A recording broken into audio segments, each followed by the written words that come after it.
الشیطان الرجیم بسم اللہ الرحمن الرحیم۔ آخری اذان۔ ایک مؤذن جو قبر سے پکار اٹھا۔ قسط نمبر 3 نور کا وعدہ۔ جب مؤذن نے اپنے شاگرد کو بلایا، رات کا تیسرا پہر تھا، ہوا میں ہلکی نمی تھی جیسے آسمان نے ابھی دعا مانگی ہو۔ محلے کی ہر گلی ساخت مگر مسجد کے مینار کے گرد ہلکی روشنی پھیل رہی تھی، وہی مینار جہاں سے عبدالحق کی اذان ہر صبح لوگوں کے دلوں کو ہلا دیتی تھی۔ اب وہ خاموش تھا، مگر اس کی خاموشی بھی تلاوت کی طرح محسوس ہوتی تھی۔ شاگرد کی خلوت۔ مسجد کے ایک کونے میں حمزہ بیٹھا تھا، عبدالحق کا شاگرد، وہی بچہ جس نے برسوں تک ان کے ساتھ اذان سیکھی تھی۔ آج اس کے ہاتھ میں وہی پرانی تسبیح تھی جو عبدالحق ہمیشہ استعمال کرتے تھے۔ حمزہ کے چہرے پر نور تھا، مگر آنکھوں میں نمی، دل میں ایک عجیب سا خلا، جیسے روح کا کوئی حصہ چھن گیا ہو۔ یا اللہ! میں روز ان کی اذان سنتا تھا، اب وہ آواز کیوں نہیں آتی؟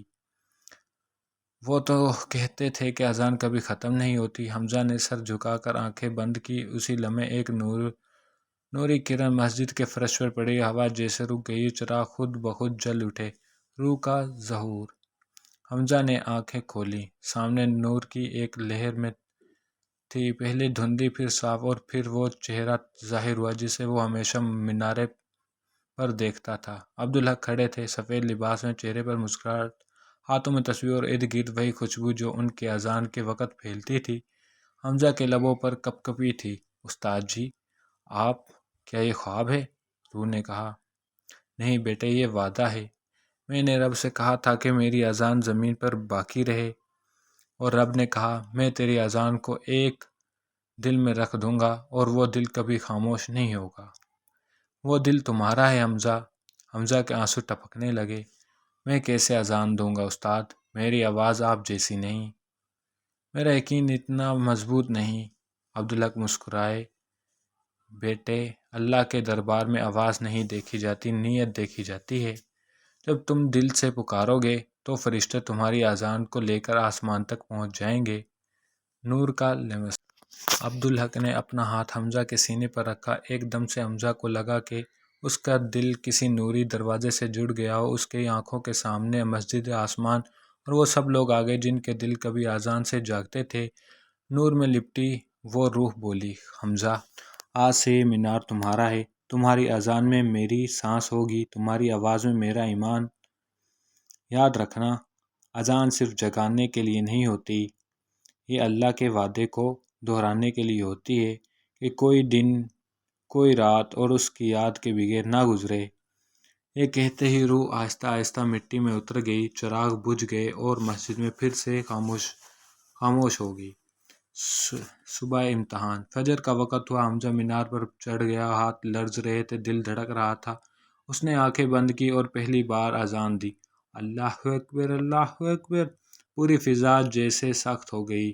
آسمان کی سمت سے ایک ہوا چلی جس میں خوشبو تھی اور روشنی تھی، اور کہیں دور سے کسی نے کہا، یہ میری اذان ہے، میں واپس آ گیا ہوں۔ لوگ گھروں سے نکلے، روتے، مسکراتے اور مسجد کی طرف دوڑتے۔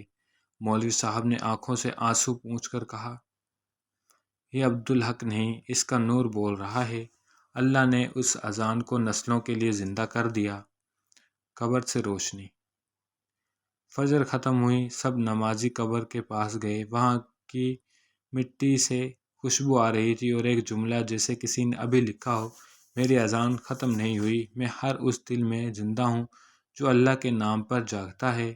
حمزہ نے قبر کو چوم کر کہا، استاد جی، میں وعدہ کرتا ہوں آپ کی اذان کبھی خاموش نہیں ہوگی، جب تک میرا سانس چلے گا میں اللہ اکبر کہتا رہوں گا۔ اور اس کے بعد اس کی اذان پورے شہر کی بیداری بن گئی۔ سبق۔ نور کا وعدہ۔ نمبر 1، جو ایمان کے ساتھ بلاتا ہے اللہ اسے نسلوں کے لیے آواز بنا دیتا ہے۔ نمبر 2، استاد کی دعا اگر قبول ہو جائے تو شاگرد روشنی کا وارث بن جاتا ہے۔ نمبر 3، سچا عالم وہ ہے جو قبر سے بھی زندہ رہتا ہے۔ نمبر 4، اذان صرف آواز نہیں، یہ دلوں کے دروازے کھولنے والی صدا ہے۔ نمبر 5، اللہ کے بندے جاتے نہیں، وہ بس وقت کی قید سے آزاد ہو جاتے ہیں۔